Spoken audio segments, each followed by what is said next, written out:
Hello. Welcome to my combo lords joining me in the classroom today. It's another nice day with the clocks, maybe some birds and squirrels and cats, and the nice fresh air. And today I wanted to live stream to chat about what I call comedy science. It's something that maybe someday I'll even write a book about or make some episodes about. I like analyzing funny things and seeing why they were funny, and some people think that some expressions relate to how if you take apart a joke too much, sort of like dissecting something, like dissecting a frog, I think is one of the analogies, and that it makes it unfunny to overanalyze a joke. Maybe it's because I'm a writer who likes writing funny things myself, but I don't hold that agreement. I like analyzing jokes. I think the first time you get hit with a joke, maybe it's only funny if it doesn't need to be explained to you. But then it's fun to dig in and see why was that particular joke funny. And there's a lot of comedy science we can get out of a variety of different things that are funny in the world. I've mined it from, for example, another day could have been, what makes a funny, say, sitcom TV show. We could analyze shows like The Office and Always Sunny in Philadelphia and what is good or bad about Family Guy? It has some of each. What are the goods and bads about any show? Well, we'll do that someday, but today we're looking at a slightly more old-fashioned one, which is comic strips. So, comic strips are something that I always loved. And maybe it was because my parents would get newspapers, and when you're a small kid, and in my era, being, growing up I was born in 93, so, by the time the 2000s hit, I was already pretty functional and aware of things, and there wasn't much internet back then in the average household, so it was more likely if your household was a little bit old-fashioned, you wouldn't be online that much. You didn't use the internet as a tool for, got a random question, let's go to this thing called Google. So my family was kind of like that, where we had computers that did have internet through some really slow dial-up thing that you had to use the phone line, so you could either make a phone call or be online, and if anyone in the house was online, nobody else in the house could use the phone. That's how it used to work in some ways of setting it up. But with these lack of internet and stuff, my parents would get newspapers, and I was a little kid, and I'm like, this is some media to consume. Kids like media, but it's long, dense words. Where's the interesting part of this? Well, luckily, a lot of newspapers have sections with puzzles as well as comics. We will do puzzle analysis, too. We'll definitely do episodes about things like Sudoku, Ken, To Not Touch. Those are some puzzles that have some great theory we could analyze.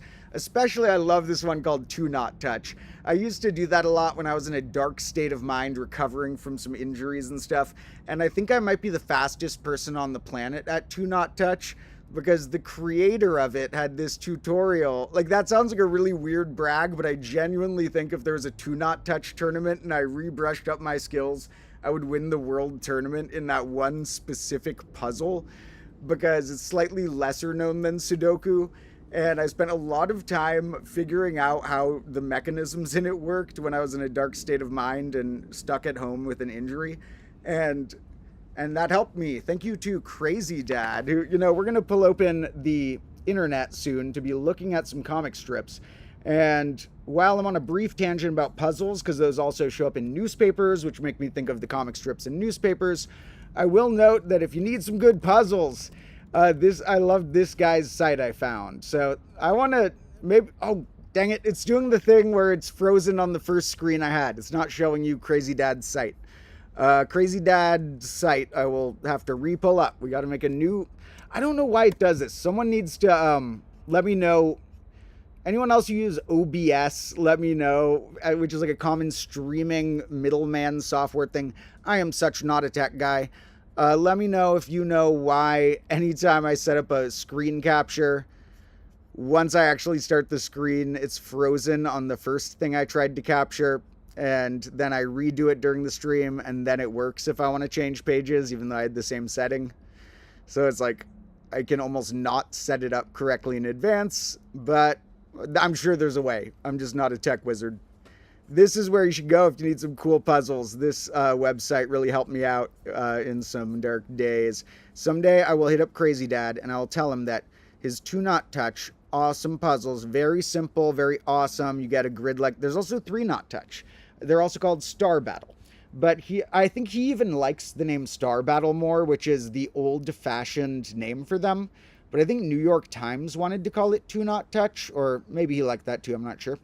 But Crazy Dad made all these puzzles, and he has a tutorial. Well, how it works for two. Okay, we're gonna get to the comic strips, I promise. But this one's really simple to explain. You get a grid like this, and you have to find where the stars are. And this, you can't have. You need exactly 2 stars in any row, exactly 2 stars in any column, and exactly 2 stars in any enclosed region. That's the whole puzzle. And when I saw that, I was like, that's so simple that it is just like, I like a simple puzzle that could have strategy. So I saw that one day and I was like, all right, let me see how you would do this. And it was actually really fun to do it from scratch. So I recommend if you try this, don't read his tutorial first, read it after. Trying to figure it out without a tutorial was really fun to figure out, how am I supposed to do what? How do I know where a star could possibly be? What moves you do, even just like how you would notate it on here, whether you check off squares you know aren't it, or how you help yourself get to the star state. Like it turns out like some games like Minesweeper-ish, you might put X's where you know there's not a star, because that might help, or dots or whatever, that might help you. Now, he says though, you know, blur your eyes if you might try the puzzle on your own later, because I want to show something in the tutorial. If you look at his advanced tutorials even, these are telling you like all the strategies. When I tried to do it on my own, I figured out like 2/3 of these, and then there was 1 or 2 of these tricks that I hadn't figured out myself that I learned from the tutorial. Then I tried his hardest puzzles. He ranks them in hardness. And he says somewhere here that, he doesn't say it here, I guess. He says somewhere on this website or on another post by him that some of the ones he generated that have only one valid solution, he doesn't know how to solve without guess and check, as he called it. And I know what he means. What that means is you say, I have a region here, I don't know what rule to apply, so I'm going to say, what if it was there? Follow a few steps of path and, ooh, did I hit a contradiction or not? Then go, what if it was there? And see if I hit a contradiction. What if it was there? See if I hit a contradiction. So I did use guess and check on some puzzles, but then I came up with techniques that made me not need it. And I have a technique that I found that he didn't put in the tutorials, and I wonder if he forgot it or if he doesn't know it. And I can solve all of the puzzles without guess and check. So unless that post was out of date, I might be better at Two Knot Touch than Crazy Dad, and he's the one who makes them. But, you know, the one who makes the game isn't always the one who's best at the game. He's good at knowing and creating singular solutions, that there's only one, for this grid, there's only one way the dots could logically be there, and have 2 in every row, column, and enclosed region. Anyway, that's a tangent. I'll get back to Crazy Dad someday. Maybe I'll hit him up. I'm super bad at getting back to emails or doing any digital communication. I'm a lot better in person with people. But someday when I email a bunch of people to try and collaborate with some of the people I like, I will definitely email Crazy Dad and see if I can get him on a cameo. Because someday I'll make an episode about this, or a bonus video or something, and it'd be so awesome if I can get Crazy Dad cameo. But anyway, that's not the main topic. The reason that I was going on a longer tangent is it's half related. When I used to get newspapers as a child, well, my parents were the ones who cared about them. They got all the news and the various articles. But I liked the section that had the games, and near that was comic strips. And many of these comic strips in the paper follow a format. They have 3 or 4 panels.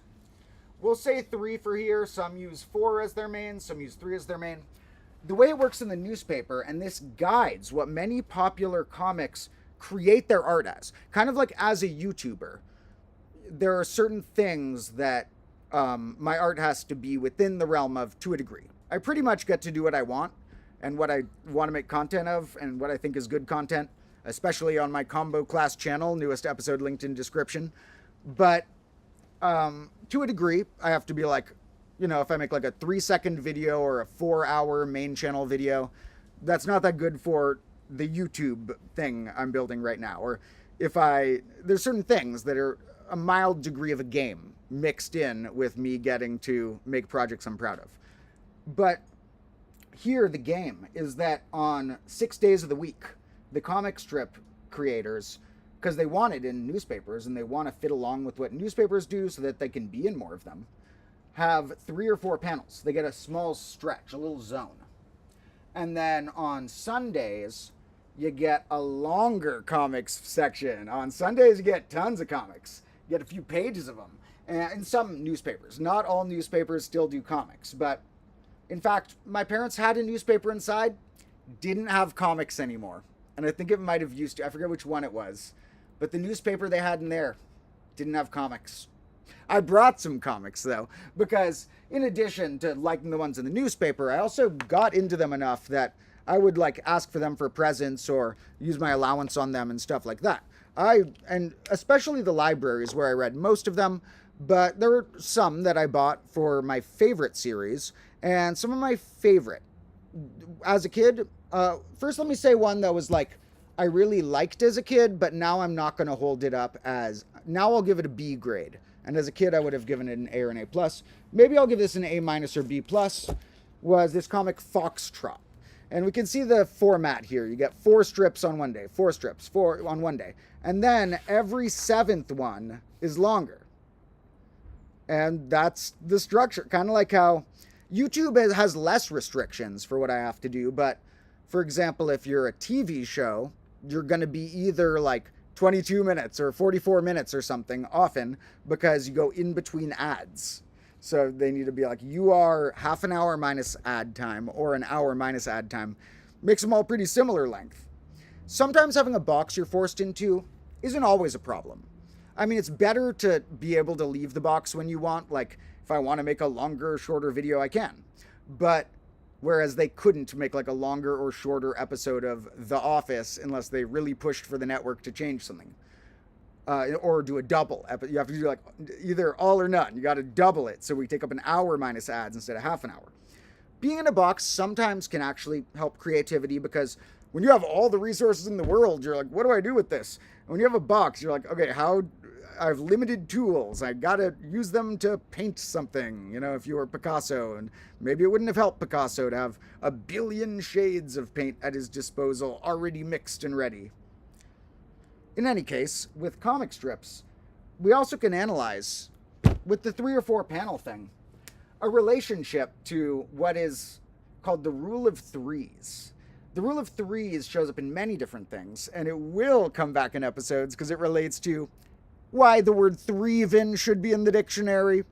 Don't worry, folks. I'm still taking more and more notes about threevens, and at some point before too long, will construct all of those notes into something that I will use to try and create a Wikipedia page for multiple of 3, in parentheses, threeven, and one of the first lines says multiples of 3 are culturally known as threevens, and we need some more citations. We have 1 citation, me. You can cite me on 1. You can't cite me on a bunch of them. So if you're a journalist, use threeven in an article.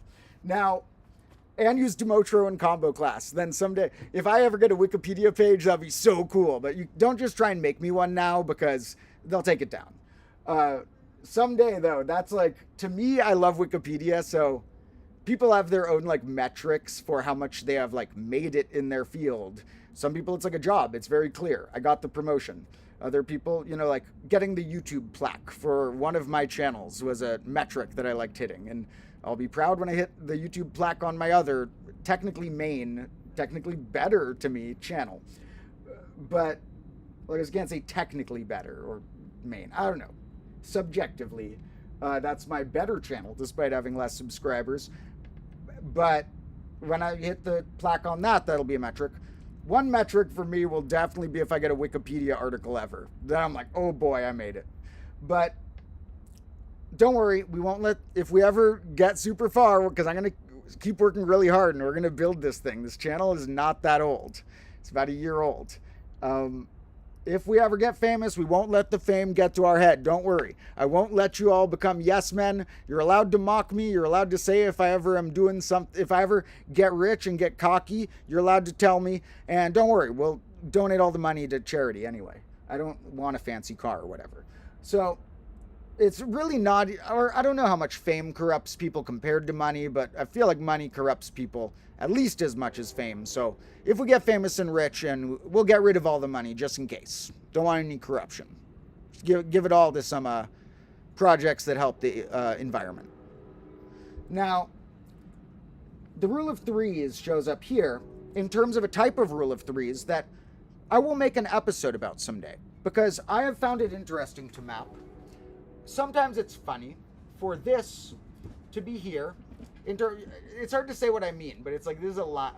You don't even get a baseline. The dots have to provide the baseline. So this tells us there's a dot. A dot doesn't mean much on its own. It's like that could be anywhere or anything. You know, a dot is a dot. There's no reference point. If I had 2 dots, then I would know particularly what their distance was. If I had 3 dots, I would know what angles they formed. But with 1 dot, sort of like the first strip in a comic, it sort of just sets the scene. It's just like, okay, this guy's at a table and he's like, oh no, my sandwich is broken. And that sets the scene for you. The third one, you need a punchline of some sort. Like, let's say his sandwich was broken and there was a way of making it funny that he wished for some more sandwiches. And he was like, I wish my sandwich wasn't broken. And then something happened that gave him too many sandwiches. So the third one's a punchline. And sometimes they try and fit 2 punchlines there, or like a bonus one. Sometimes it hits the hardest when you keep it just to 1 punchline. The second one's a little more variable. And if you have a 4 comic strip, the second and third play a similar-ish role. But these are much more similar to the first one. Most of the jokes go like, I'm here. And let's say I know my direction, my orientations, so that I know that this means like level 0 and this was another 0 in height or whatever. Well, let's call him 1. That'll be a little clearer. So it's like 1 happens. Here, I guess if he wishes for more sandwiches, that's like going down to 0. It's like, he realizes he really didn't have a sandwich. And then he goes to like 5. Not the amount of sandwiches, but just like a jolt upward. We're here, and then whoa! Something about those graphs can be funny. It's not funny if I go 2, 2, 2. That means something medium was happening and similar things kept happening. In terms of sort of scale of intensity almost, among other factors. But if I had something that goes like 1, 2, 5, that could be a joke about something went quicker than you realized. If I have something that goes like 1, 5, 1, that's like, oh, I got a good thing. Oh, no, wait, I didn't. So which of these are funny and which of these aren't funny, I'm very intrigued by. That's my own experiment I made up one day that I call, applying what I call comedy science to the rule of threes in a graph-like way, where we would graph these like, dun, dun, dun, for 3 points. It was like, dun, dun, dun, dun, dun, dun, dun, dun, dun, So I'm going to do more episodes about comedy science. I find it fun. Sometimes I hesitate to share my thoughts about too much pop culture-y stuff, because even though I actually like watching stuff like that, like I watch commentary YouTube channels that are just talking about other pop culture stuff and, video essay type things. But for my content, sometimes I feel like that is more fleeting or temporary. I want my content to be evergreen. I want it to be good to watch for an alien who doesn't know too much about U.S. culture or whatever. I want it to be good to watch for someone in 20 years. And so I hesitate to talk about too much pop culture stuff, but I might as well talk about the best evers and worst evers that I have analyzed throughout my life, because I've had many thoughts about different types of media, and the best evers and worst evers I have some good thoughts on. I don't know if you'll call them good, but I have some long and interesting, maybe to you, thoughts on. Now, some of my favorite of all time comic strips that I think are grandiose, beautiful works of art would include Calvin and Hobbes, which I have some of them here. This comic strip, if I had to pick one, it's a little bit of a stereotypical answer in that a lot of people who know comics would say this one's their favorite, or the best in a way. I don't even know if I would say it's my favorite. I would say it's tied for my favorite with another one called The Far Side, which this is just weirdly similar to my surreal style of taste. So I would, as far as favorites or enjoyment, I might enjoy it as much as Calvin and Hobbes or find it as personally deep. But if I had to pick only one to, like, if I have a child someday and I can buy them the full set of one of those, I'll buy them Calvin and Hobbes, because this is a very beautifully done, should and probably will, already has, go down in history as a thing of literature. It uses the comic strip form, somewhat just embracing the fact that I'm stuck doing 4 panels at a time they choose, and that sometimes just a silly little joke and you can't fit that much in 4 panels always, and that it's comic strip, so, you know, they're not necessarily striving for the same form of high art or whatever that, like, you know, a violin player or something would, but they also can take it to the level of great literature. And some of the things that made this comic so great is it was very, for one, it just seemed to have very good, like, nice, almost moralistic, fun worldview that was, I agreed with a lot. That it would joke about things, but in what seemed like a good way. That's harder to describe. One thing that is clearer to describe is it showed really good visualizations of a child's imagination, which are things that we should remember. God, whose car alarm is that? The car alarms happen so much here, it's like there's not break-ins happening that much, unless this is the most dangerous block in the world. People are just careless with their cars. I can't complain, though. I'm the loud one. I'm the loud one when I'm doing a live stream or a filming session, but a car alarm is quite annoying type of loud. But anyway, ignore the car alarm.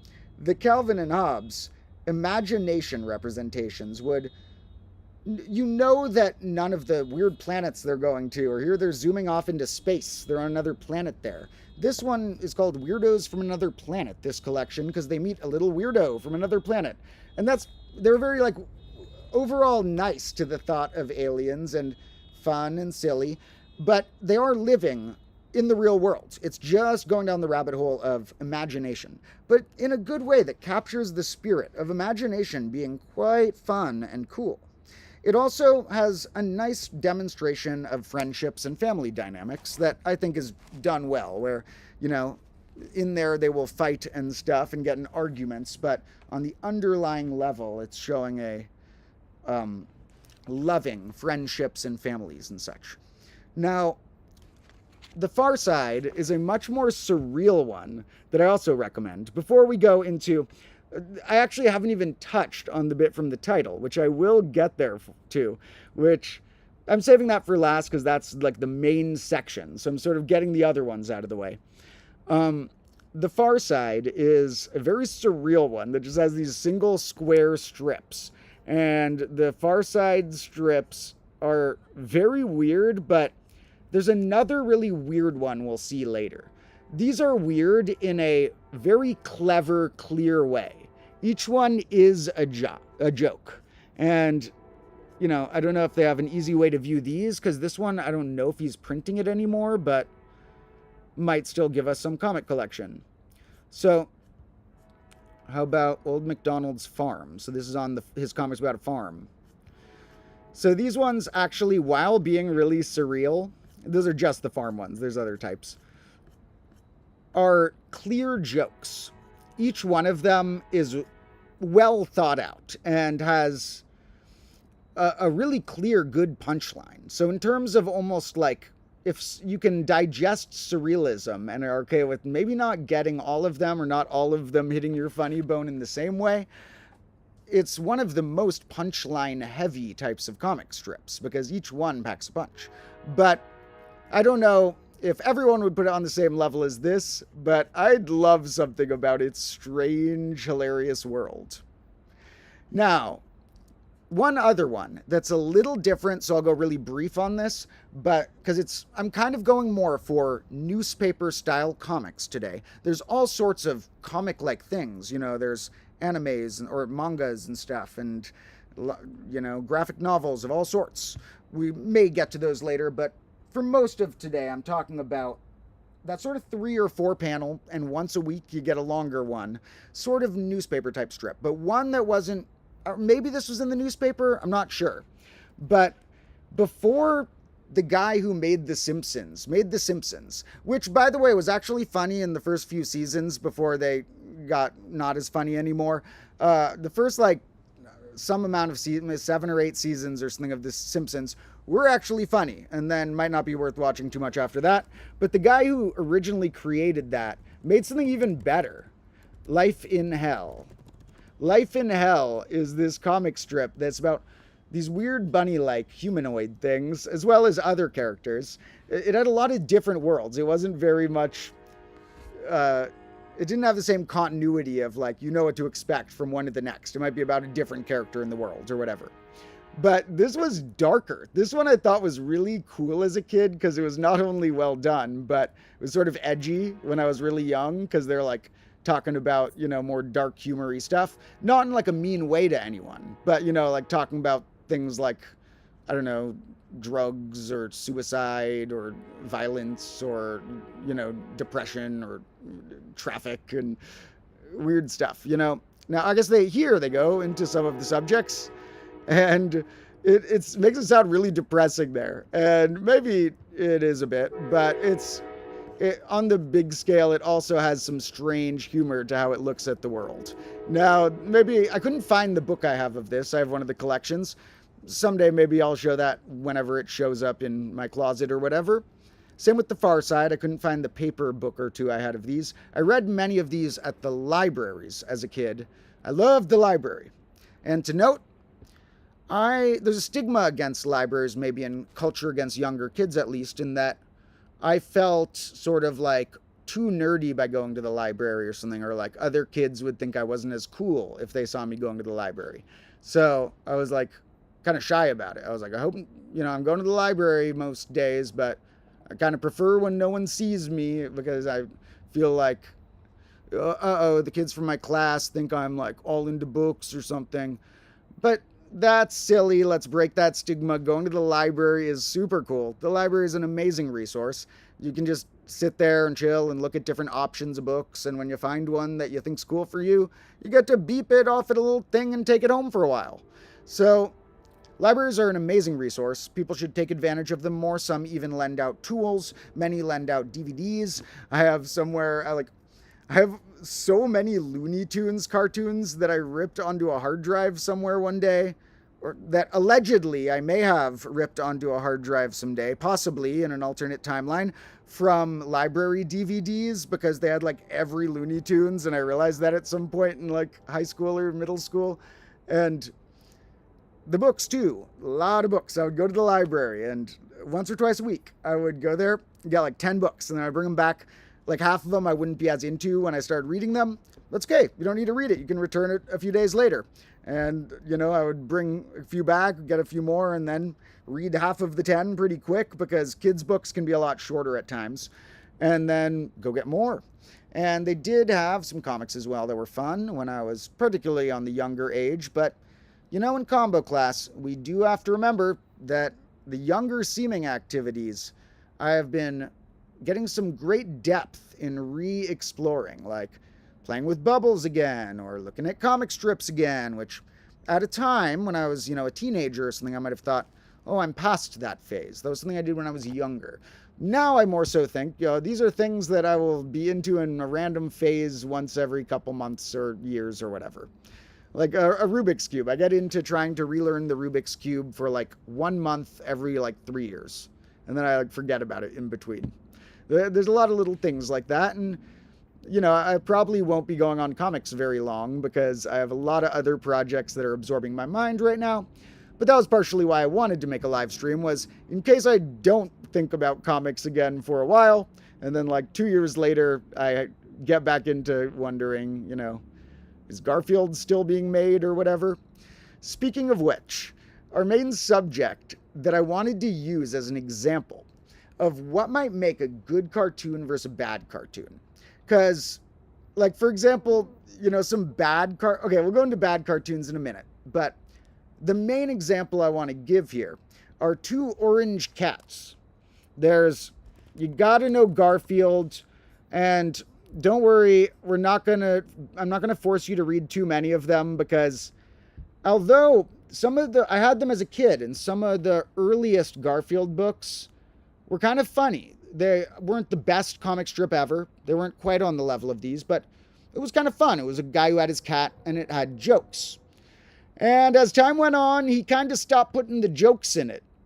So, there's some comic strips that try and get away with not really having jokes as much. This one kind of masked it as a joke and just got lazy, and every strip's like halfway towards a joke. It'll be like Garfield being like, a burger appear. Oh man, that never works. And it's like, okay, maybe that's a joke that Garfield wanted to make a burger appear, and he's tried it before and he says it never works, but it's not really a very cleverly constructed joke. And so there's not as many of like actually thought out jokes in this anymore. Some comic strips take it even further, and you can get away with not having jokes for a few different reasons. For example, there's a comic that was in the paper called Mutz, which was, I didn't mind that they didn't always put jokes, because it was cute and it was fun and it was little animals, and this guy looked like my old cat Twitherby, and they were cute and little animals on little adventures. So like that one I didn't mind that they weren't going for jokes as much. One that I don't like as much, but some people are okay with its lack of jokes, is Family Circus, that I would say is one of the least funny comics of all time. It doesn't even try and make a joke a lot of the time. A lot of the time, they're showing a little strip that's like, look at these nice family values. It's like, okay, great, yeah. The people who disagree with that will still disagree with that or not find it funny. And the people who relate to it, like, already know it. Like the people who you say, like, oh, it's nice to read a book to your kid. The people who relate to that hopefully are already doing that. And the people who don't, it's not going to be funny for or anything. And so they'll have comic strips like that, where it's like the dad reading the kid a book, and they're like, and like one sentence that isn't a joke. Like, what is it? Don't cry, mommy, we won't do it again. Like the comic strip is just like, isn't that sweet and funny that the kids broke something and now they're begging for their mom to forgive them? That one's like sad. Why are the mom's crying? Now, yeah, the little kids, they're kind of like assholes. The little kids cause so much chaos. But when a kid is a problem, almost always the parents' majority of the fault. Kids are kids. They learn from parents when they're young. And so they broke it, and, she can't get that mad. She's the parent. If they're at the age where they break stuff, you got to put the stuff somewhere else. Now, but like, some of these are not jokes. I don't feel so good. I think I need a hug. It's like, what? This isn't a joke. That's just, what emotion is that even trying to say? Is that supposed to be sweet? Because it's kind of sad. But I guess it's supposed to be like, they're a nice family. Come on. That's like, that takes zero effort to say, all right, I'm going to draw a picture of a nice family. Yeah, in the real world, try really hard to make a nice family. But if your art is just like, look at nice family, it's going to be kind of boring art. Now, I think he also kind of based it off his kids, in which case I wonder if there's any degree of like family vlogger problems where a lot of parents like vlog their tiny kid and then the kid hates it later. They're like, you put yourself changing my diaper online. I didn't have any say in that. I didn't consent to that. I was one. And here it's kind of based on the kids. And I think it's like says somewhere that like specifically which ones are based on which kids to a degree. If I write books, note that none of them are based on actual people from my life, unless there could be characters who are based off or inspired off myself. I'm not going to make any characters that are based off any of my friends, so no need to extrapolate that, or family. But here, he like based them off some of the kids. Where is it? Said it here somewhere. Somewhere in here it says like one of the kids is specifically based on here. Dolly is a 5-year-old modeled after his oldest child. And the Jeffy was named and modeled after. He's even named and modeled. That's kind of messed up. That's kind of like a family vlogger thing. To take your 3-year-old kid Jeff and make in your cartoon a little bad kid named Jeffy who breaks tons of stuff and then in between follows your family values. It's like, and the kids are really not good behaved kids. They cause a lot of problems. So it's like, that's verging on the same problems that you have when you post your, 1-year-old on TikTok a bunch. Speaking of which, don't trust families who overdo that, who are like, their channel is about, look at my kid grow up. I don't trust that type of person. A whole new one came out. It's a channel called 8 Passengers. The mom who I saw a documentary about it a while ago, and the documentary just made me think like, wow, that family has some messed up values, and the mom is like really overly strict with certain rules in a weird way.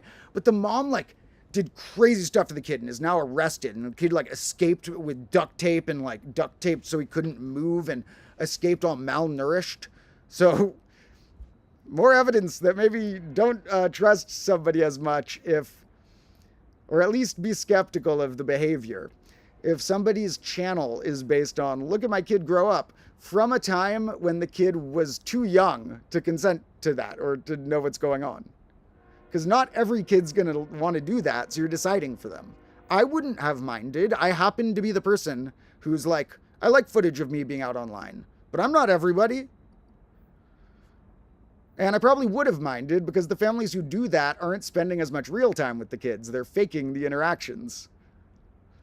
Now, that's not to say that it's a problem if you put your kid on screen for, a little bit of your video, if they did something cute once or whatever.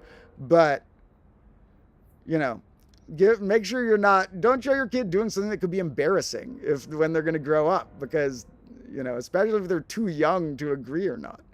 Anyway, this is a weird comic and it doesn't have jokes, and its only merit is that it shows a few good family values mixed in, I suppose, depending on what family values you believe in. Another worst comic award would go to the one called Dennis the Menace. This one also is just about a really poorly behaved kid, a little asshole who... Dennis the Menace. Where's the comics? And it's another one that sometimes just doesn't have a joke. This one's like half the time it has a joke. But where's the comics of it? I don't know. We don't need to read Dennis the Menace. Just trust me. It's not. It sounds cool. Dennis the Menace. Good rhyming name. Maybe he's a little punk kid. Maybe he gets into some crazy antics. Don't get your hopes up.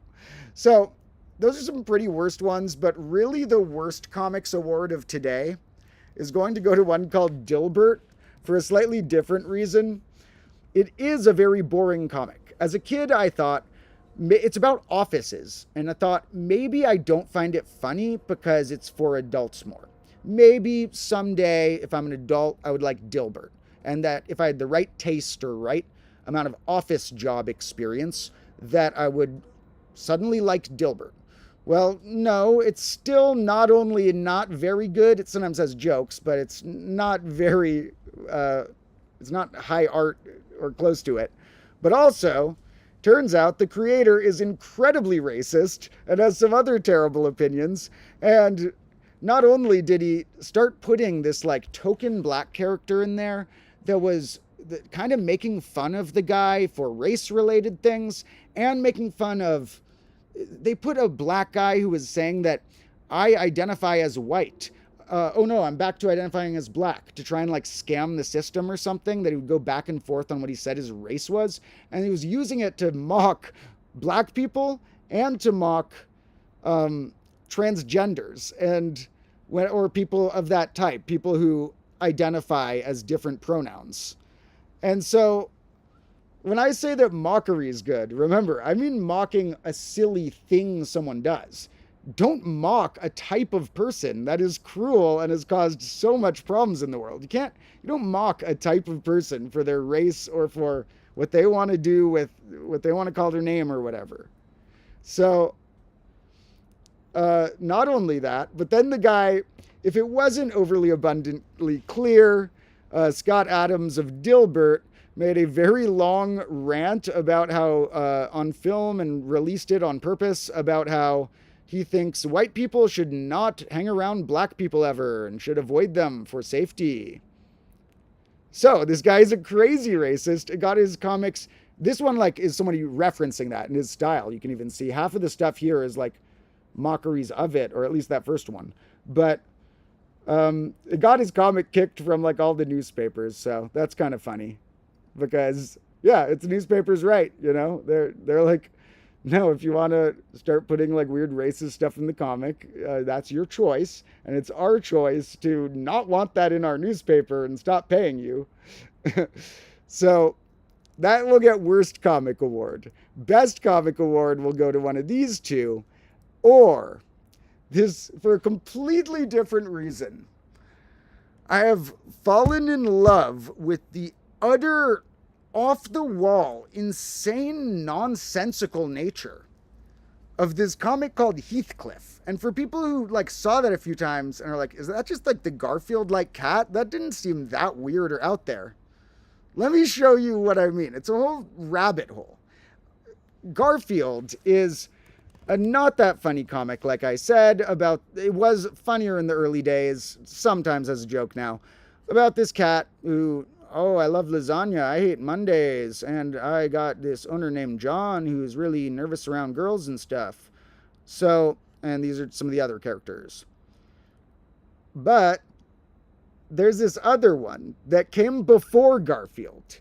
Heathcliff came out earlier. And when you look at the fact that this was a popular cat that came out before Garfield. Yeah, here, look at this. This one said, when you look up Heathcliff, he's not popular enough anymore because Garfield got so popular and filled the role of the orange cat. So maybe society only had room for one cat who looked identical to that. Garfield didn't even used to look like that exactly. Original Garfield looked so fat and weird and long, and this is original Garfield. And the Heathcliff looked like that. They turned Garfield into looking like him. Then Garfield got more popular, and there wasn't room for another orange cat. But here's the thing.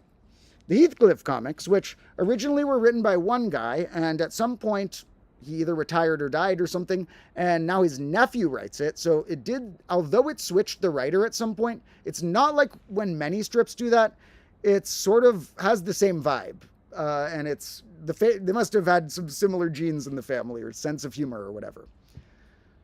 And I agree with this. Heathcliff is the good type of punk, if that's what they mean. If they mean punk, oh, it's a bad little punk. I don't know. Heathcliff is a punk in a savage way. He's way more edgy than Garfield. Heathcliff, I think he has a gun. I think they've shown that he's gotten arrested. His dad's in jail for a long time. They've shown that Heathcliff does all sorts of stuff. He works with gamblers and crime rings and stuff. There's always cops looking for Heathcliff. So this one's way more fun in an edgy way, for one, in that Garfield's just boring. You need to come up with jokes if you're going to say, my whole premise is a lonely guy with his plump cat. If that's your whole premise, you're going to need a stream of jokes. Now, here's where it starts to take a twist, though. Heathcliff is far cooler and funnier and makes me crack up, maybe more than even those other ones. It makes me laugh harder than any other one on the list. But it makes me laugh not always because I understand what the joke is. But the thing is, if you make a comic that just doesn't have a joke, as we saw, that's not funny. It's not funny to just be table, here's a table. Maybe once, if you had a comic that really surprised you with a surrealist meme, how the memes got, a few years ago, all the memes just became the letter E on something that looked like it had gone through the washer and dryer 5 times. Well, sometimes stuff could be funny just because you're like, what? There's like no content really there. It's like entirely just nonsense. But entirely nonsense doesn't maintain being funny. You couldn't have a comic strip that was entirely nonsense that kept being funny. By like the third one, you're like, all right, the next one's just going to be something super random. Heathcliff's a little different because it has a nonsense that it seems like the guys who wrote it like have in their head all these inner jokes with themselves and this whole small town with recurring characters that they understand and they never really explained, because there's all these recurring characters, there's all these traits of the town that are different traits that Heathcliff does that recur a lot. And so it's nonsensical, but the nonsense like almost adds up to something as it builds. But then you look at it as a whole and you're like, I still don't understand. And it's got to be one of the few pieces of media, or that one of the pieces of media that I'm most like this about, that I don't know the degree to which the creators were making stuff that was just really random and they were like, this one doesn't really have a joke, and to what degree there's some like weird joke buried in each one. Because, and that's hard to do with art, you know. You can pull it off here and there, but you can try. If you try and make like 100 comic strips, let alone for many years, it's gonna be easy to tell if you're just like almost trolling the viewer, almost like pranking them by just being so out there without explaining it. But then there is this like world in the Heathcliff town where there's all these rules that things seem to follow, and it's never gotten explained, but it's so like cohesive in a strange way. It's almost like when the guy like passed it off to his nephew, he must have given him like, here's the Heathcliff showrunner's Bible. Don't tell anybody else about it, and you're not allowed to explain any of the stuff about it in the comics. I don't know. So I'm going to run inside and grab some water really quick, and then we're going to look at some actual examples of this, among other strips, to see what do I mean about a piece of art that it's hard to tell the motive of, and it's hard to tell to what degree there's a joke in it. Now, I'll be back soon. I'll just leave this pulled up for... Actually, no, I will show you the upgraded version of my beat I made. So, I made a beat that I showed. Like I like making instrumental soundtrack things every here and there. The soundtracks on my main combo class channel on the episodes are my beats that I made. And I do plan on rapping and singing over those beats at some point too. I have lyrics written for them.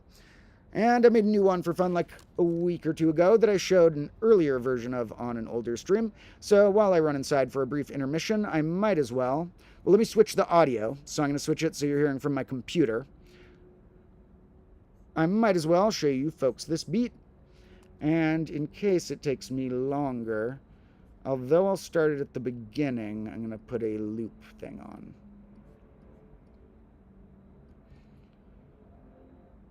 Oh, come on. No, why would I want to start there? There. All right, so this is a new beat I made. Oh, no. No. This is a new beat I made for soundtracks and to be edited into a further level of a song, which that's a whole new saga you folks are going to have to get ready for, as various types of music coming out from me. But I will still have all the other content too, but I also want to release some music before long. This one is just instrumental for now, and I'll be back in a few minutes. Leave any comments on if you... I haven't checked the chat. I will check the chat. But leave a comment if you have a favorite or least favorite comic, one that you think is particularly well done or one that you think is particularly terrible. So, okay, I'm muting myself in a second.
All right, welcome back to the Dark Zone here. I'll turn this up a bit. This will brighten us a little bit.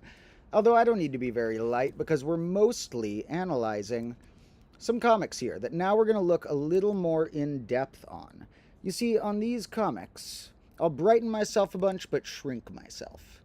Because we don't need to be very big. We're going to be making sure we got enough room to analyze in case they ever have a few panels. Although, the two main ones we're beginning with, well, Garfield does a few panels. Heathcliff does a single panel. Some comics, their thing they do is one more square-ish rectangle, as opposed to a few little boxes. Now, if I were to make a comic someday, which I can imagine making some comic strips for fun, I did it many years ago as a child. I've never been as much into art as writing. In terms, art meaning, it can mean writing, mean all sorts of stuff. But never been as much into like drawing or painting. I've had fun doing those, and yeah, we'll do fun stuff like that just for a challenge. Someday I'll try and draw or paint weird things, but never gotten as much experience in that, and so I never related as much to the art of drawing a funny but simple facial expression or things like that, or how you make the visual looks of the characters in scene bring the joke to life. But I did like creating jokes that were, almost like you are making a little formula. I have something's happening and then somehow I subvert the expectations or pull off some sort of joke or humor. So those are fun. Maybe I'll dig up someday if I can find them. Like the 30 or so 3-panel comic strips that I wrote for fun. Now, with these, we're going to begin with one that's not that funny to show a basis of what comics try and do, especially if you are a comic about an orange cat. So, making a comic about an orange cat. This is one option. And these are the new ones. So remember, I actually did like the original Garfield books when I was a kid. I had the first few of them. I don't think I was quite as old as it. Maybe I'd gotten them used and older, but I even remember that as a kid, the ones they were showing in the newspaper were not as funny as the ones in the original books I had.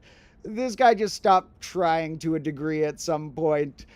Jim Davis was just like, all right, I'm just known for making a kind of cheesy, simple cartoon. They're making a billion TV shows out of it. I'm just going to start putting in half jokes and non-jokes, which is all right. But, sometimes you might want to kill your show before you taint the legacy. Like, here we were talking about this Life in Hell was a good comic that came from the guy who made The Simpsons. And Matt Groening here, who's a quite creative guy, I don't know what involvement he had with The Simpsons after it's gotten up to like 30 seasons, but I don't think it's as funny as it used to be. Garfield certainly isn't. This comic goes, summer's almost over. This is the first panel that I was describing as sort of our setup. We need to know what scene is happening. We have a cat indoors discussing summer. And then he thinks, I'd better get busy. These are, like I said, the first two are often together. They're often this is happening, and then we switch. For some reason, 3 is quite funny. 4 can be funny as well if you twist there, but with 2, it's not quite enough. With 2, it's like something happened, something different happened. For some reason, that's not as funny. As something happened, it was still happening, and then something different happened. Otherwise, it seems like the different thing was like at normal pace or something. The rule of 3s does this a lot, where you'll see like in a lot of, comedy, maybe some guy comes in and almost spills his glass.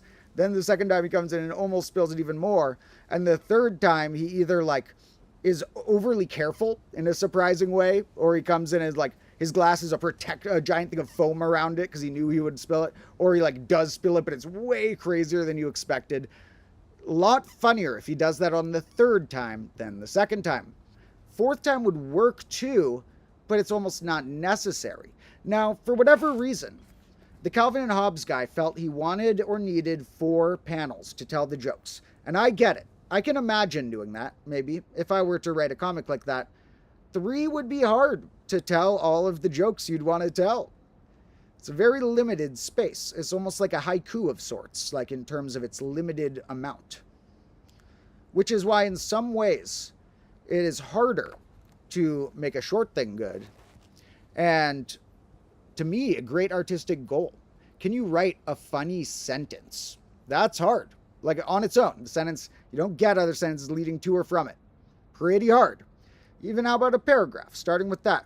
How can you make a funny paragraph with, say, 3 sentences in it that doesn't have any context before or after, and it has to be funny wherever you put it?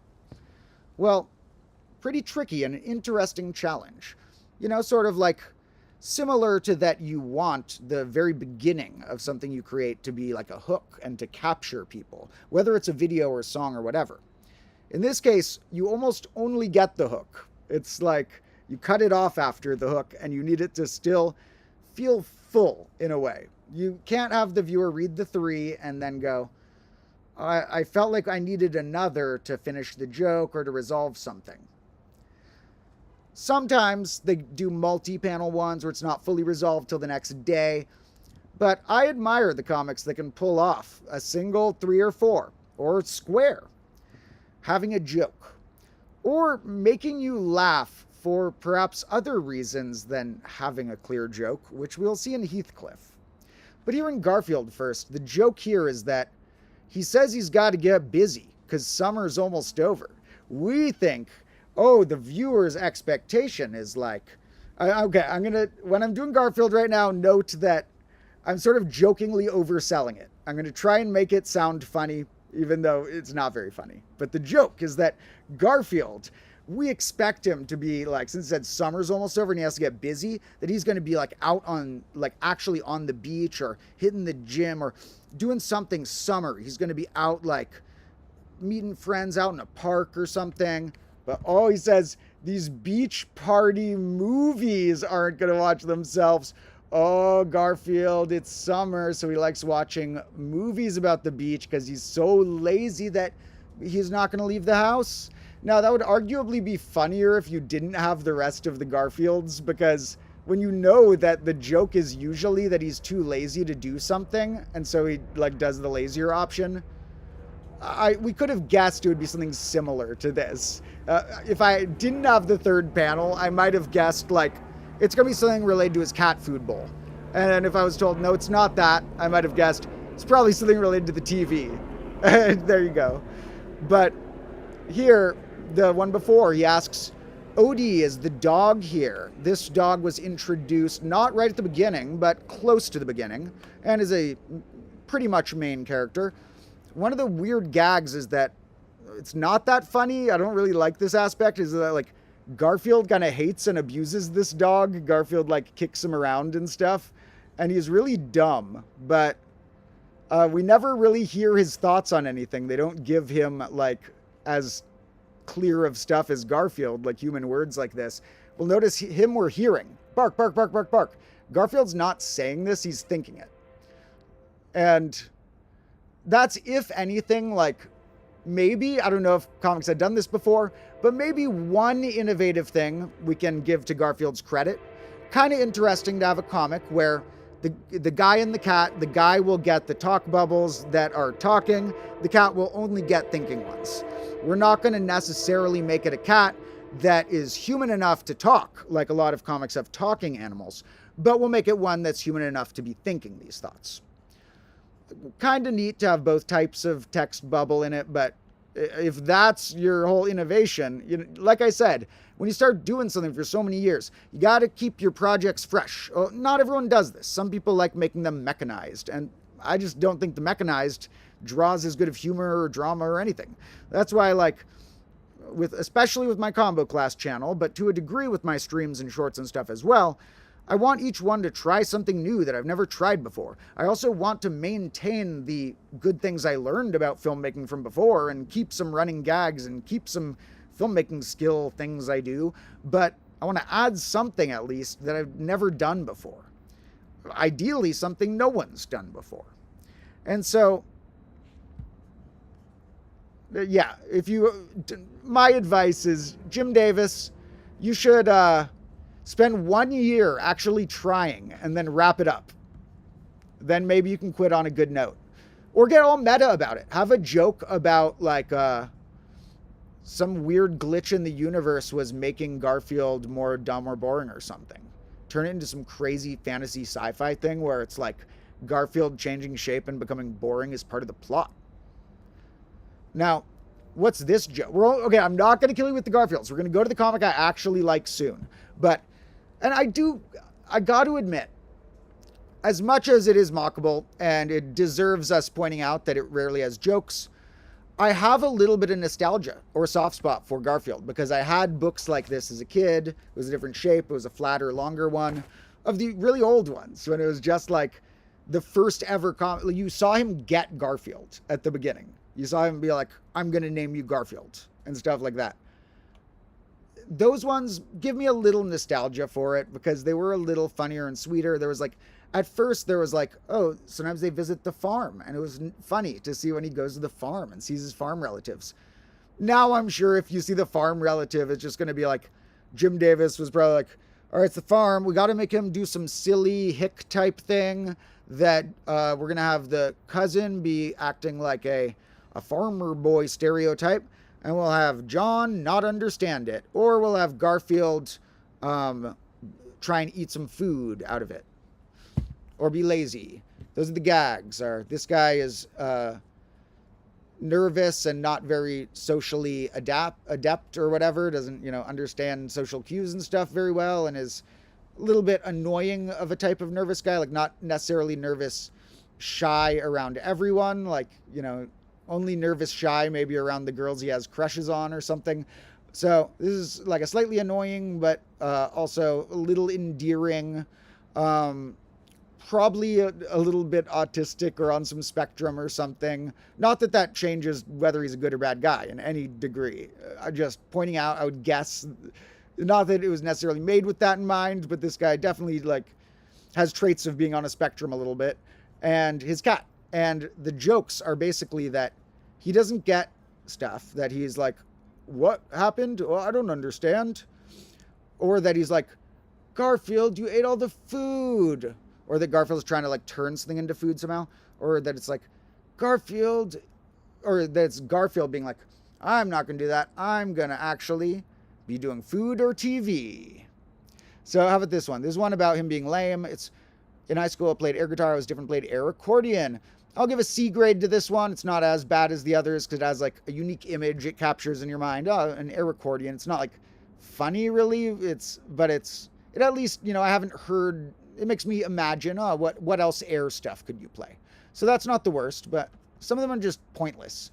I could go for a walk. Garfield, come back. But I'm needed here.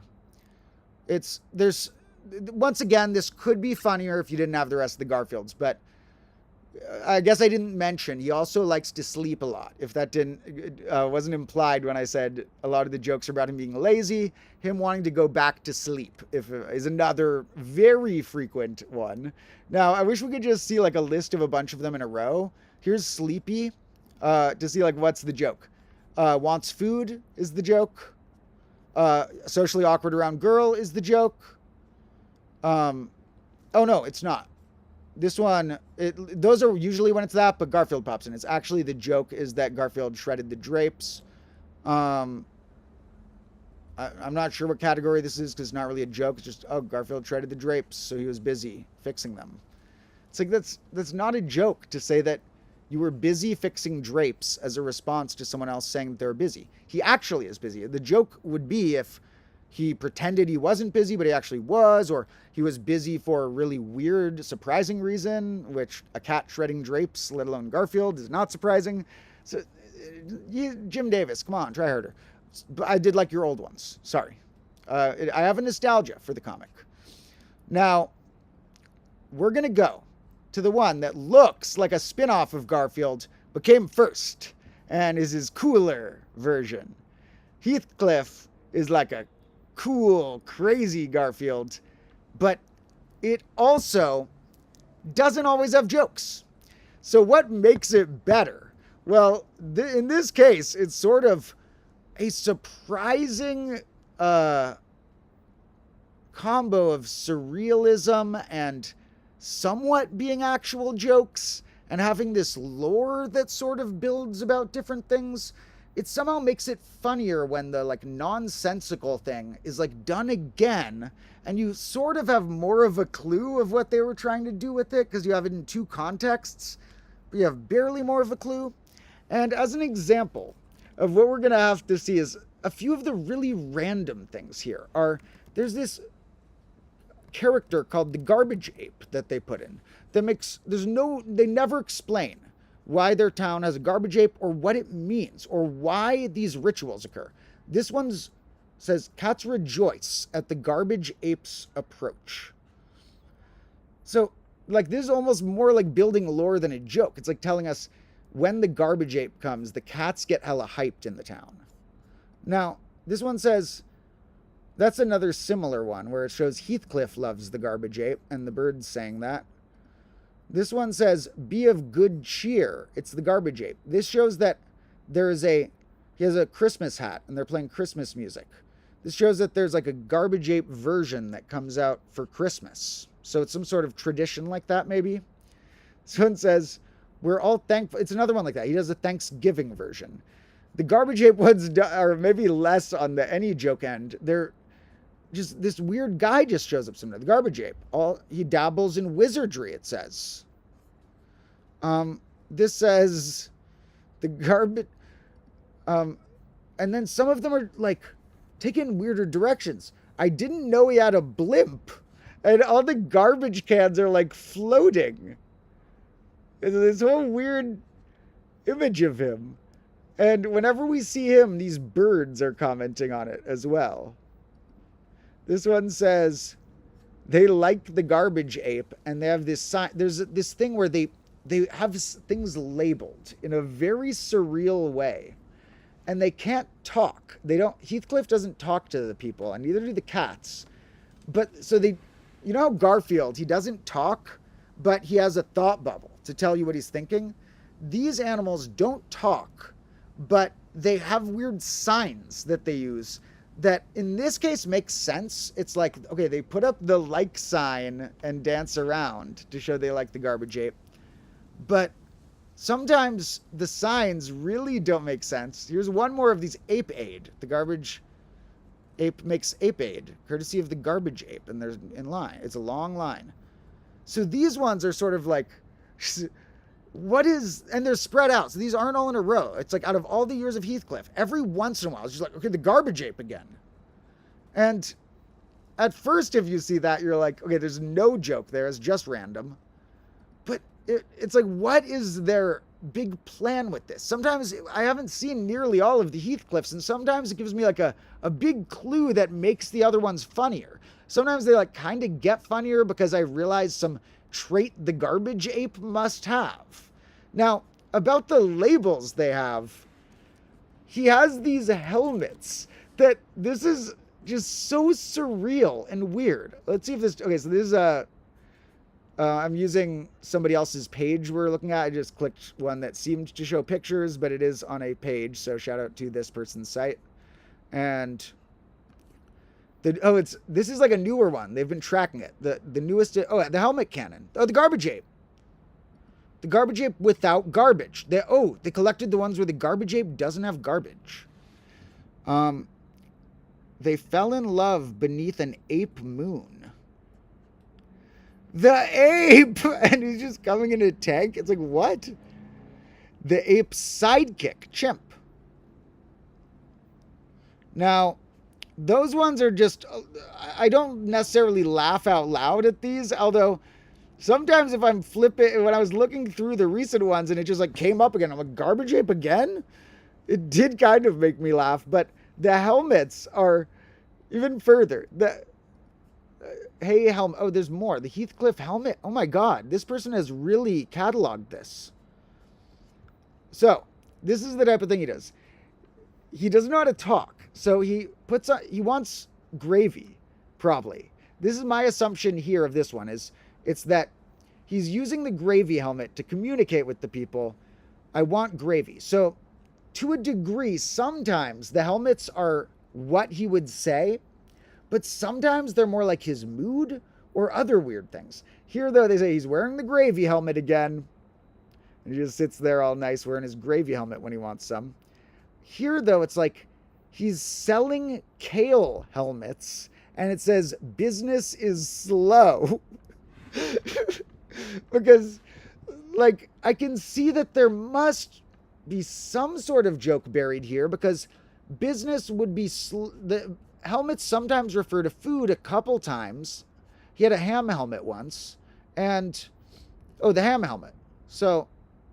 watch out, he's wearing the helmet. So here it looks like it's dangerous. Like he might like jump up and get the ham or something. Watch out, he's wearing the helmet. This is just such a surreal world. The cat, he wears a little helmet that sometimes he uses to communicate.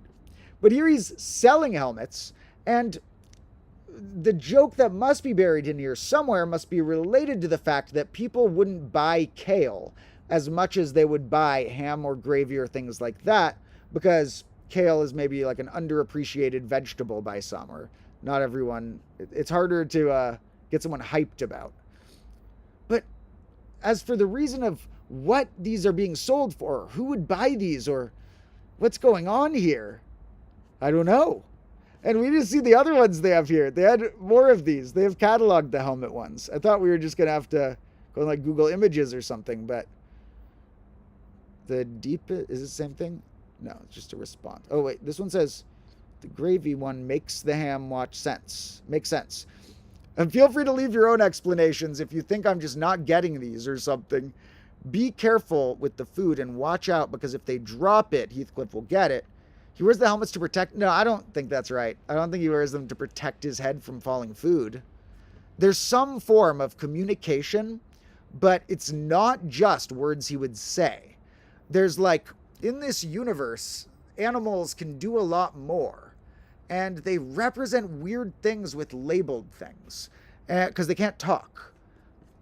Here it's like, the fish must be high in omega-3, so there's another food one. They see the omega-3 helmet, and they're like, uh-oh.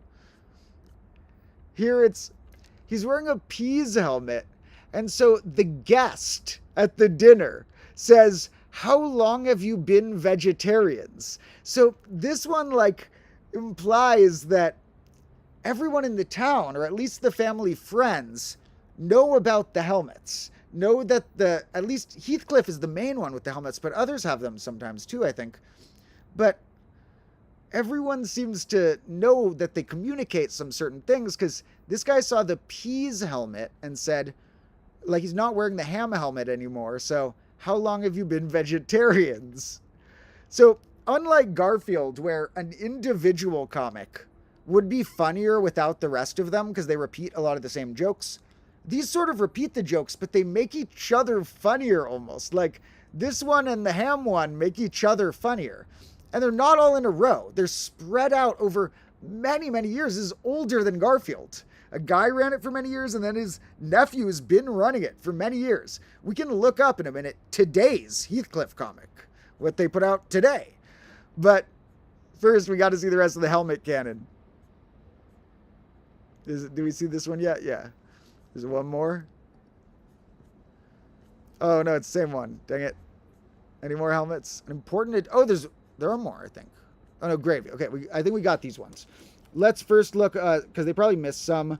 I'm just going to have to Google Heathcliff helmets on Google Images to get our last helmets before we go on to other labels and weird stuff.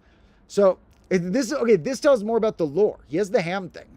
And the butcher's like, don't order ham. Now, Heathcliff can do dangerous stuff. We've seen him with weapons. We've seen him, cops chasing him and stuff. So, it seems like sometimes he's communicating like a threat, almost. If she orders the ham, it's not just like if she drops it from the table. She's not going to drop it. It's that Heathcliff's going to like go after the ham or something. Now, what about this one? Heathcliff has a flag that says ham. He's wearing a helmet that says meat. And the birds have helmets that say crumb and worm. So this is what they either have been eating or want to eat. But what's up with the flag? Is this where he got the meat? Did he kill a ham there and put the flag or something? Did he bury it? Or is it just signifying like, I'm the king of ham, or I got a lot of ham today?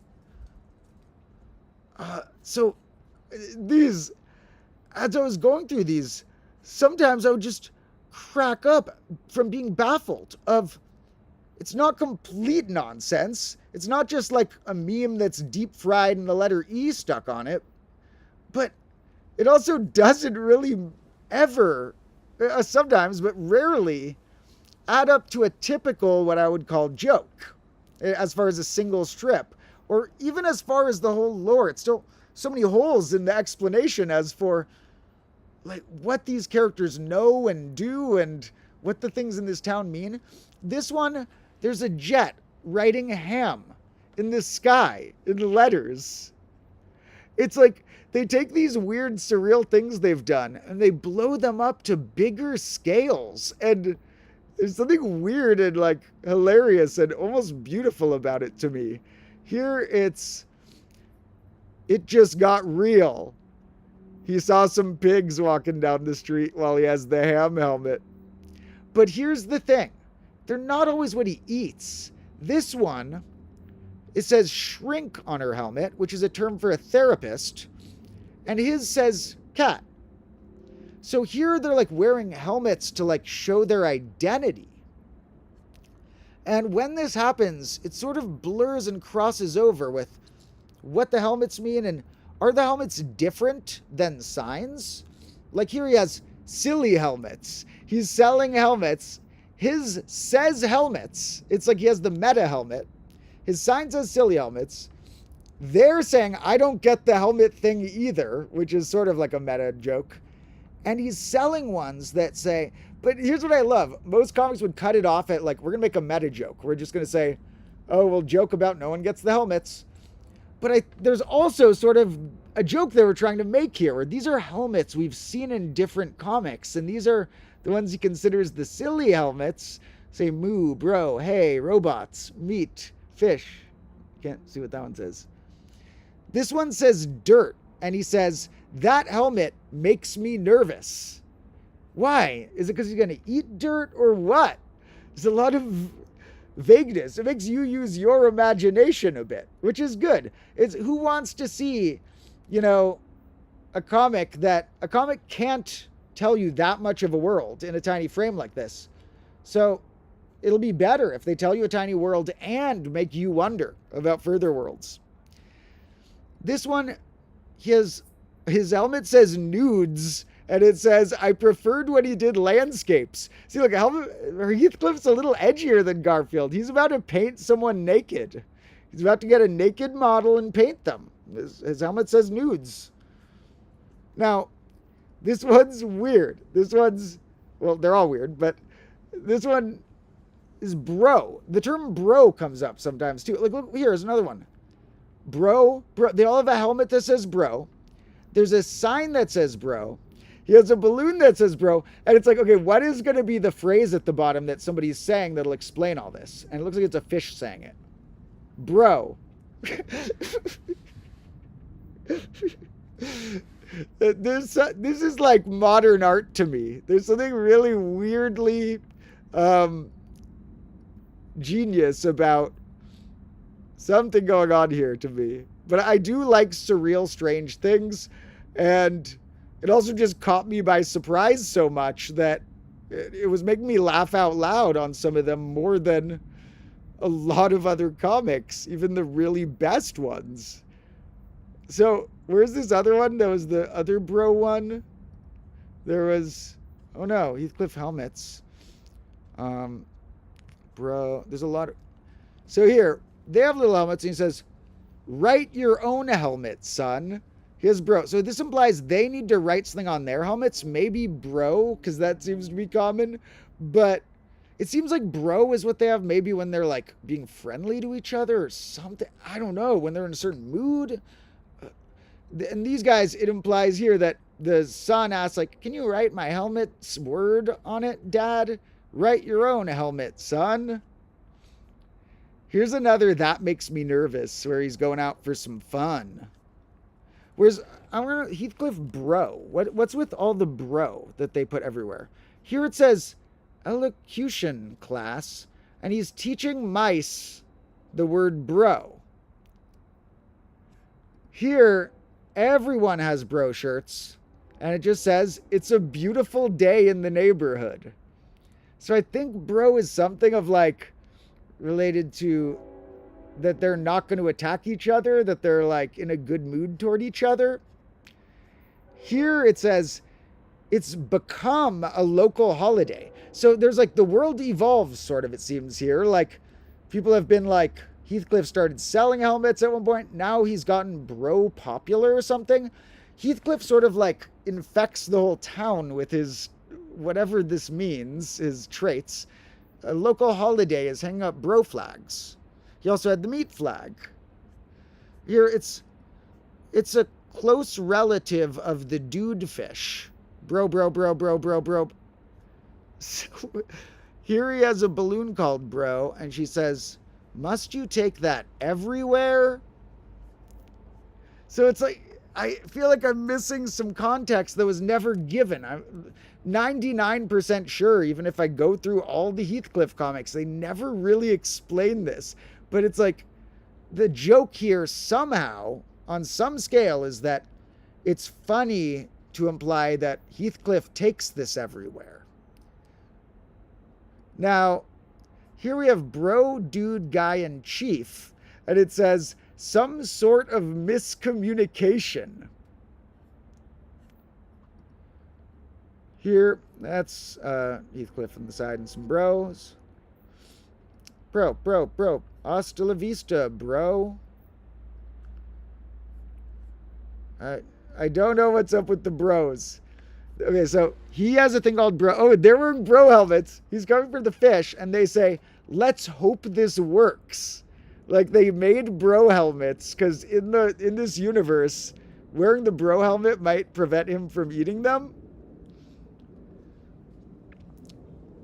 Bros by any other name would still smell as sweet. And he has this robot. Sometimes it's a robot, just like once in a while. Something's gone wrong with the, like, what? This is another recurring character, I guess, like the garbage ape. I don't know if I've seen this guy before. The gravy robot. So something's gone wrong with the gravy robot.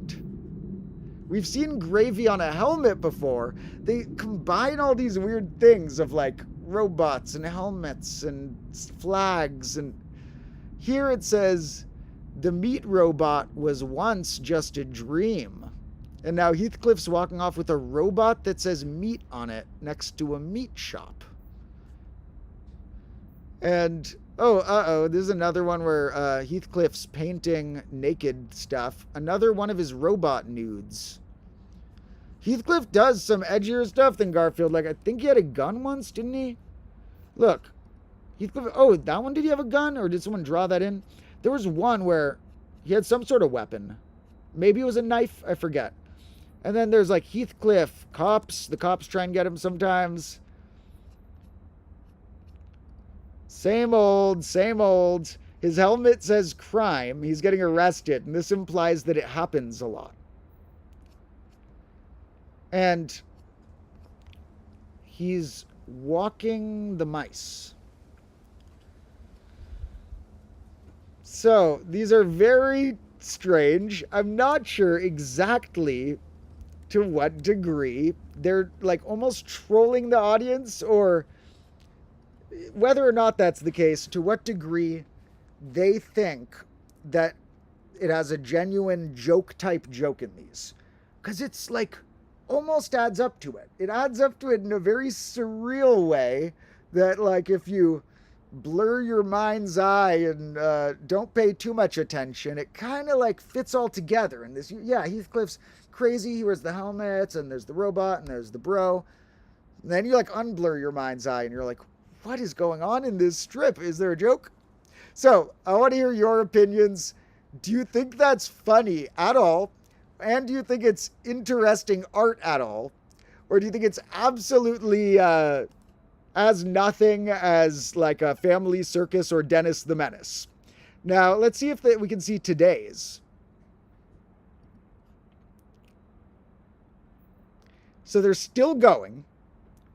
And today's Heathcliff looks like it says, there's always a line for that one, garbage or soda. So all the animals in the neighborhood like the garbage.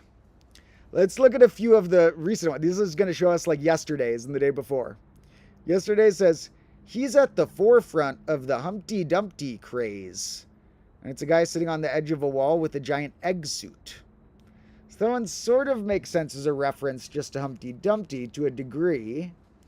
This one says, road trip, and there's this crazy looking guys in the car with Heathcliff. These are maybe guys from other comic strips. These might be like famous other cats that he's chilling with. And the birds are fist bumping each other and like, road trip. The day before it says, you must have heard your spurs. The mice are running away because Heathcliff is dressed like a cowboy. This one is, welcome to spring training, kid. Heathcliff is the mascot, and he has a bunch of fruit on his head. What? Now, here it says, he has a hat that's a fishbowl. Heathcliff's attacking him, and the kid's calmly saying, it must be your hat. This says, what have you done? This is good. This is like kind of an actual joke. He pulled Heathcliff out of the magician's thing where you have like a rabbit or something. What have you done with Kevin? That must have been the rabbit or something. Here, we might have been seeing more of the obscure ones because on Google Images and that other site, people may have been collecting the ones that made least sense to them. So some of these may have a clearer joke. But as you can see, the ratio of absurdity is pretty high. And the ratio of how often they recur these particular phrases. They say, I'm not sure if this is a good thing. Oh, that's what they say. That there's all these meat cheerleaders and like a meat rally outside their meat shop. I don't like the looks of this. Heathcliff and another cat in 2 different tubs. I'm afraid of clowns too. Heathcliff for some reason has a clown thing on. I don't sound like that. Heathcliff's doing a puppet show of them, and he's mad about how Heathcliff made him look. The ball works his core. So now he has a ball on his head, and Heathcliff's on the ball. So, okay, maybe once in a while in his stream, I'm not going to be able to help it. I'm going to have to pull up whatever the daily Heathcliff is just to check in every once in a while if it has at some point started making sense or if it's just going to, 50 years from now, this guy's nephew is going to be doing this type of absurdity.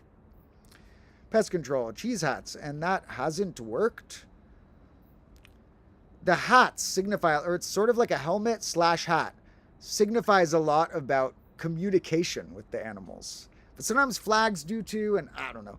So I haven't really looked at the chat very much here.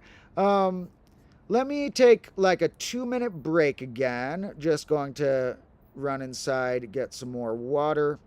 And sometimes I just need a breather after talking for like 40 minutes in a row at a time. So I'll be back in like 2 minutes. I'm just going to leave whatever the next Heathcliff one is. I'll look at it when I come back. I won't look at whatever this next Heathcliff is. Well, actually, I guess it'll be more fun just to show you a panel of more of them. We'll say weirdest Heathcliff, and we'll look at the Google image of that.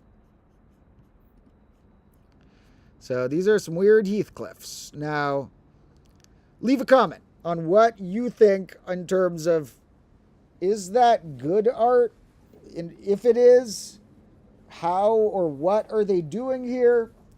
Or maybe you don't think it's interesting at all, and maybe you think that Garfield's better or tied with it. So when I come back, I will also check the chat. So feel free to leave any questions or thoughts.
Lords. Coming back for... We already did enough cartoon analysis for today. That was our cartoon analysis portion. Although someday maybe I'll make a more thorough analysis of all the best and worst cartoons for an episode and look into more actual history and research and such. And in that case, remember that if you ever see me do a topic on a stream and then you see like a year later a similar sounding thing be the name of a video that's not a stream, a horizontal video, make sure to still watch it, because it'll be not only phrased a lot better, but it'll have a lot more details and stuff.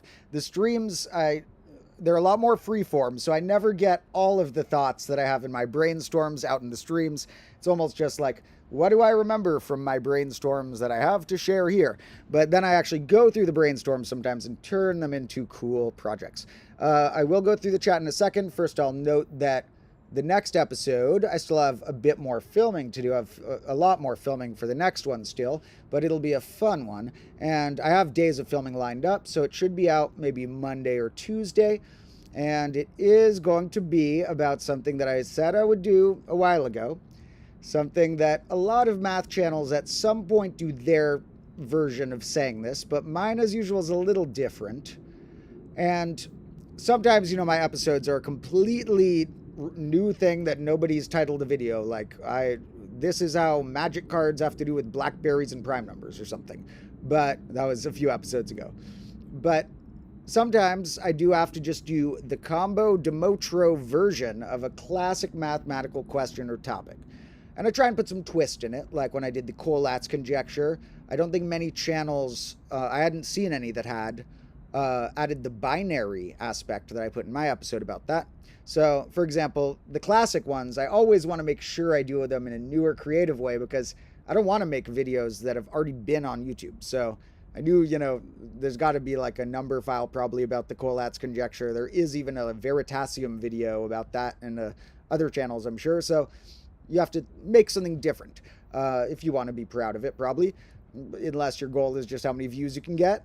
But that will not even help you get the views. But with this next one, the topic that I mentioned a while ago is my thoughts on 0.9 repeating and if or when or how it equals exactly 1. This is something a lot of people feel unintuitive about, like it doesn't make sense when you hear 0.9 repeating, point infinite nines, like 0.9 forever, would equal the same number as 1. And the main part of the episode is showing that it can and that it makes sense for it to, but also, even if you already believe that it equals 1, you might have to see the episode, because a lot of people who think that it equals 1, for one, phrase it wrong, because it's not true that a string of symbols must equal 1 fundamentally. It's a string of symbols. People skip a lot of steps. They're like, yes, it equals 1, because fundamentally that's true. So you're skipping some steps if you're saying fundamental and a bunch of strings of 9s that an alien wouldn't even recognize unless they happen to know modern base 10 language. So a lot of people say, like, here's a proof of it that aren't fully proofs. So we're going to have to go into how and why it's actually true, and how some people, a lot of the time this turns out to be the case. I want to make an episode that's showing that some people are wrong about this side of a question in math. They misunderstand this side. And then you'll find that the people who understand it sometimes, not all of them, the people who don't actually understand it, but who have understood some of it, those people will then sometimes overstate it. So it'll be like, some people will be like, yes, 0.9 repeating does equal 1, because they're sick of people saying that it can't equal 1. And so they're like lashing out with, yes, no, it always must fundamentally equal 1. And that's taking it too far, because that's not true either. We got to go through some more steps of when and why would it equal 1. So that will be our next episode. And one funny scene I'll be doing for that one is going to be, I'm going to see if this fits in the episode or not, but hopefully it'll work well. I'm going to have a chat with a relative of mine, one of my uncles, who I know doesn't think 0.9 repeating can ever equal 0. He thinks, nope, that's nonsense, that there's something, and he even likes aspects of math, but isn't like deeply studied on it, but enjoys, like learning things about math and stuff, but thinks that point infinite nines equaling 1 is just like silly to roll your eyes at, and is like, oh, those mathematicians must not be using normal numbers anymore. They must just be fooling around with number-like things now. So, I'm going to try and convince him on a call, and I might put part of it in the episode. Whether I convince him or not, I don't think I'm going to be able to convince him, but I'll try. I will try and go through all these logical steps as to show. I'm going to have to be like, I'm going to treat it a little like a debate, honestly. He knows it's coming. He knows he's going to be debating me from his side. So I have to you got to rope someone in there and see what smaller points you can get them to agree with, so that when you can show contradictions in their argument, they don't say, oh no, but none of that was true. It's not a contradiction. You say like, no, but I thought part of your argument is these smaller steps we agreed on. And so I'm going to have to go through like, do you think any decimal number can have an infinite amount of digits after the decimal? We're going to have to agree on that. Then we're going to have to be like, okay, do you think 1/3 is point infinite threes? We're going to have to agree on that. And we're going to go through some more steps, and I will try and slowly and steadily prove to him, not that it must be true, because that'd be overstating it, but that there not only are circumstances where it's true, but that these circumstances are by far the most common of the circumstances we would ever use numbers with. And a lot of people are going to bite back and say, nope, infinitesimals exist. And if you think I'm wrong because you can have an infinitesimal thing, you got to watch the episode, because somewhat an example of people plucking a term they learned from a different part of math and assuming you can add that term without changing any rules or without seeing what rules were held in the system that you plucked the term from. So, reminiscent of when people say 1 divided by 0, why is that undefined? We said that the square root of -1 is I. We gave it a letter. So I'm going to call 1 divided by 0 Z or something. And they'll go through some steps and they'll make a little algebraic system. Unfortunately, if you go deep enough, you can't do hardly anything with that system, because if you put in even just a few of the rules we're used to, you hit contradictions.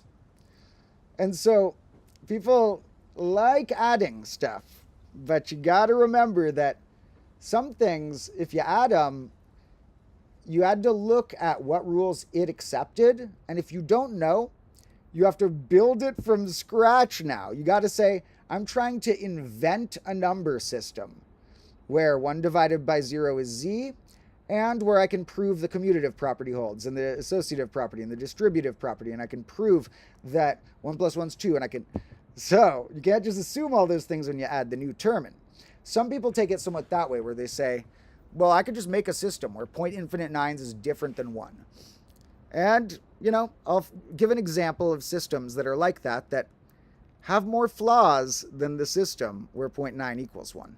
That may sound like it's spoiling part of the episode, but it's not really. The episode is it's going to be a little jumbled, because it's about this big scale thing in math that I have a lot of different thoughts to say about, and it's sort of going to be a lot of different thoughts of ways in which we can build an intuition for it to a degree, and even ways, philosophical thoughts about how we shouldn't trust all of our intuitions, because even after you watch the episode, you might be left with a feeling in your gut like, it still feels a little weird. It still doesn't feel right. The point infinite nines equals 1. Well, when you're dealing with something with infinity involved, and you said there's an infinite amount of nines, it's rarely going to feel right. You're rarely going to be dealing with an infinite thing and trying to put it with a finite thing and merge these concepts and have it not feel paradoxical. So you got to accept that. The 0.9 repeating, if you even allow it in your system to be some number, whether it's 1 or not 1, then, and we'll go into the flaws of if we don't allow it too, but if you do allow it, okay, that's enough that I'll say for that episode for now. But that one will be fun, and I'm also simultaneously working on one that is going to be a much fuller, denser, and further version of a concept I made a bonus video about a while ago on here that was about how times tables are taught wrong. But this one has a lot more patterns. So I'm going to do my official combo class, why times tables are taught wrong and how they should be taught, after this one. And we're about halfway through what I call grade -2. So maybe we'll have some fun, little celebratory something. I'll find something interesting or fun to do when we switch to the halfway or to the second half point. Now, I know I said many times I would take a look at these streams, but let me take a look at these. And welcome to everybody here. I love all of you for the comments. I often check the stream more often, or the chat, so I'm sure a lot of you have now vanished from the stream already. But if any of you are still here, I appreciate all of that. And some people are leaving some thoughts about our comic strips as well. And somebody said they respect that they recognize my ability to engage in respectful discussion even when we happen to disagree on a thing. I think that's very important. And one thing I have to make sure that people know is that my tone can be a little abrasive in terms of I like mocking people in a playful way sometimes, and that I want to make sure people know at the end of the day they're still a human, and I still, even if I disagree with most of their beliefs, as long as they're not like out there doing super immoral stuff, they're another good human to me. And it doesn't matter if we have a few beliefs that aren't in common. That's why some people get really mad if I mention any political thoughts on the channel, but it's like, that's going to come up once in a while. This is my bonus channel, is where freeform thoughts, and if you disagree, who cares? I'm not even if I'm ever discuss something like that, it won't be to tell you vote for this person or something. Probably it'll just be like, this is my opinion about it. So who cares if it's different than yours? Sometimes when people can't handle that someone else's opinion is different, it may be them projecting that they're not that comfortable with their opinion because they don't want to think about it enough to deconstruct that they still stand by their opinion even while other people have a different one. It makes them feel like, oh, do I have the wrong opinion? No, I must double down and say that you're wrong instead of whatever. If I call, we're going to call each other wrong for our points sometimes, and hopefully not take it too personally as humans. If I ever roast any of you in the chat by accident, or my tone seems abrasive with that or whatever, know that it's all love at the end of the day. And in fact, I think that can make some good friendships. Me and my best friends know that we can joke around and poke at each other's weak spots a little bit in a nice way. There are ways it could be mean, but we know the way to do it nicely to each other. And sometimes, it's I just have to clarify if I ever debate somebody, that if I might go off on somebody, or it might sound like I am, if I really disagree with somebody, I can sound super strict and angry sometimes at them, but I still wouldn't be mad at the human at the end of the day, unless they're doing something deeply immoral. Now,